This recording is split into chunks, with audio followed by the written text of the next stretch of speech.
Hip hinging is one of the hardest things for athletes to do just because they carry out and carry over from the weight room to the field or the court.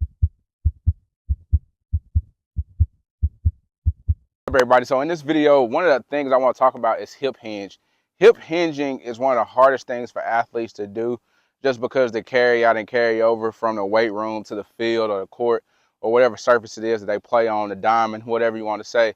But hip hinging is really where a lot of power generation comes from. And I think over the years, coaches have tried to convey that by saying use your hips or dropping your hips.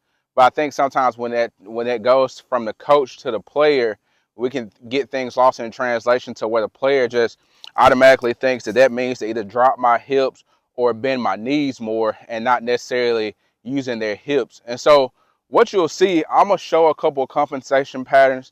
So what you'll see whenever you see a player who doesn't have good power or good hip control or hip mobility, the thing you'll see is they'll go here first and then they'll give you a stance. And it looks great, but that's not using our hips. Or you'll see the player, the athlete, go more here and just squat more.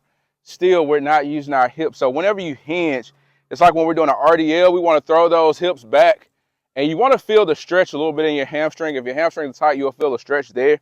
But that's where it starts. So here, and then that's a good athletic position. And if you want to drop more there, and you want to physically, until you get used to the movement, you want to physically try to push your hips backwards. So it should feel like somebody has a string and they're pulling back on you in order to get to that position. In the world of sports, speed is the ultimate weapon. Can you harness it? Athletes in need of speed and agility training, Legends of Athletics has the perfect program for you.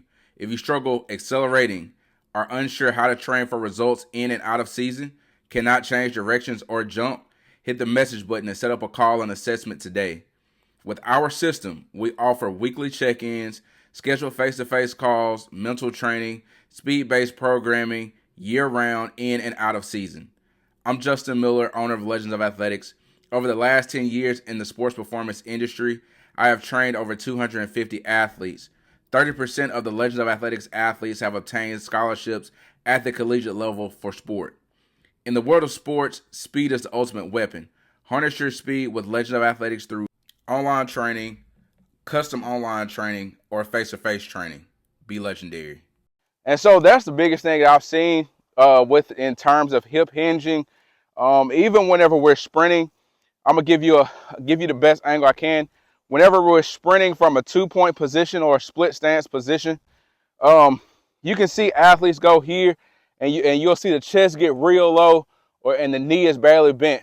And what I have to cue some of the players on is, hey, pick your chest up, sit down in your hips more, and then that allows us to push more through our hips.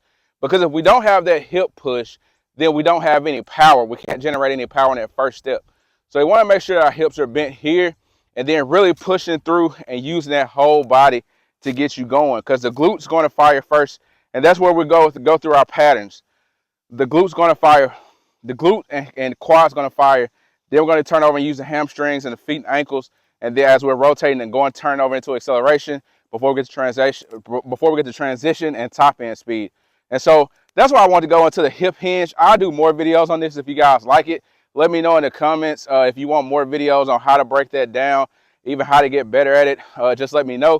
And as always, be legendary.